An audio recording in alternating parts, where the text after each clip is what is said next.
This video is kind of going to go a little bit more into pairing and talk about it more in depth.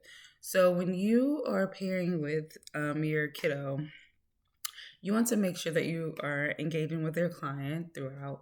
The idea is for you to pair yourself as a highly preferred item or activity, or you want to be the highly preferred entity.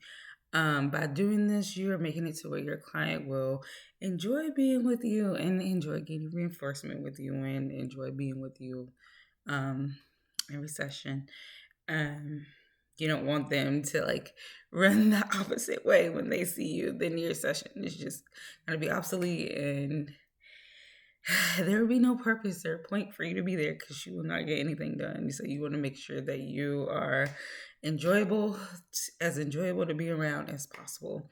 Um, a lot of your a lot of your time and day will consist of playing, um, and that's how we get our kiddos to thrive when they are having fun and getting those things that we want. So we're not withholding reinforcement because we want to use reinforcement um, as a reward to build on those goals and to hopefully get them out of services. The end goal is to get them out of services. We do not want to keep them if we do not have to.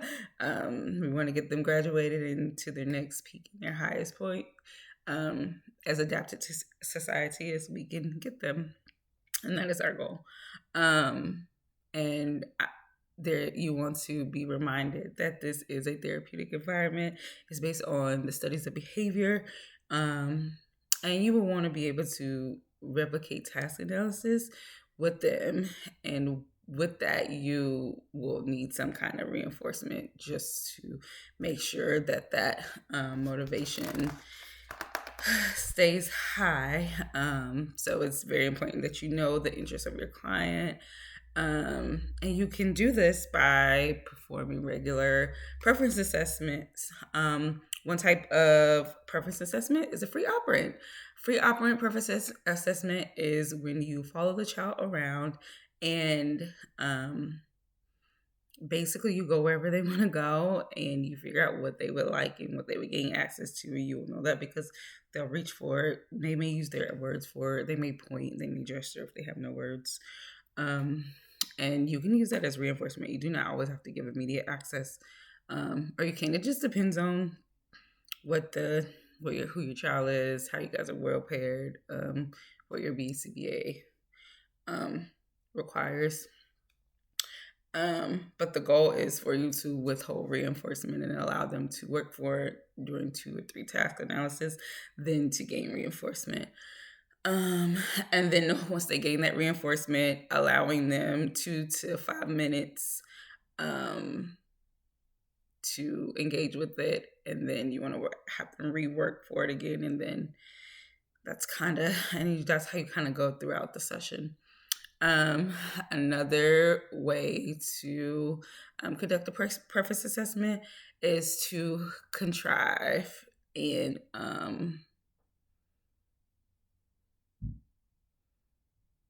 excuse me, yes. So you can do like a contrived such excuse me, not a preference assessment, but you can contrive a situation um after uh that you find out what they want through free offerings. So, and you can contrive it or it can be naturalistic. So, a contrived situation would be when the client shows interest in the item, but you withhold access to the item, and you have them to properly man for it. And it can be prompted or unprompted. And then once they ask for it, the way that they're able to communicate, you give it to them immediately. It can be naturalistic, and that usually happens like quite often. And this is when the client is followed to an item or to an area that they would prefer to be, or you could already be in the area, and whatever is surrounded in that area, you through engagement with the child, you can use those naturalistic settings to create meaning. like you can be playing like with Mickey Mouse, and then like you pick up Mickey and you're playing, oh, Mickey Mouse had a house, da, da, da, da. And then the client reaches for Mickey. Oh, do you want Mickey? And your client says Mickey. Oh, here you go, you can have Mickey. And that would be more of like a naturalistic setting.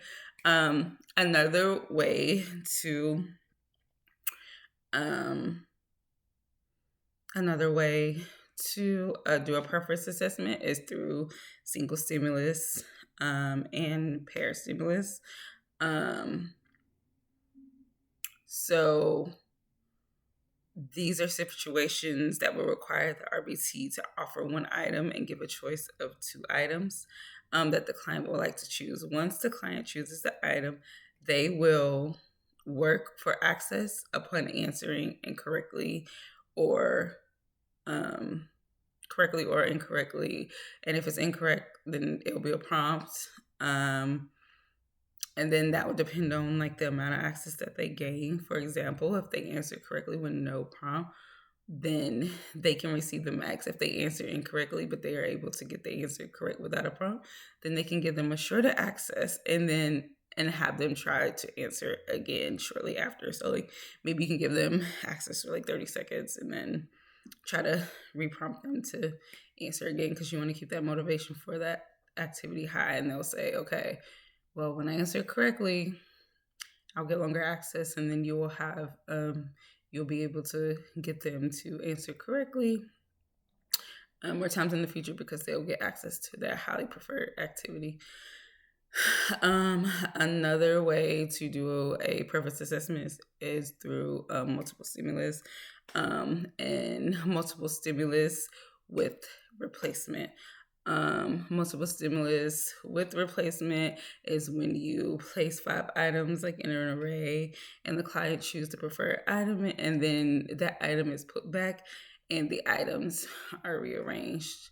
And you run it about 3 times, and whatever items that are chosen during this time will be what you use as reinforcement. And again, like sometimes like you find out what these items are during free operant and through pairing, because sometimes you can get a client who can switch up every day, or maybe keep the same things, or maybe this day they like yellow or that day they like blue. And so preference assessments are definitely needed very often.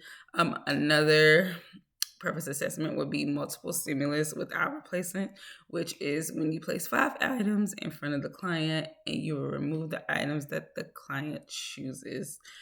And then you will categorize them like, okay, this is the first one, so that will be our highest MO, and then the ones after that will be moderately preferred, so kind of in the middle, which is like, I'll play for it, but I don't have a high motivation to work for it.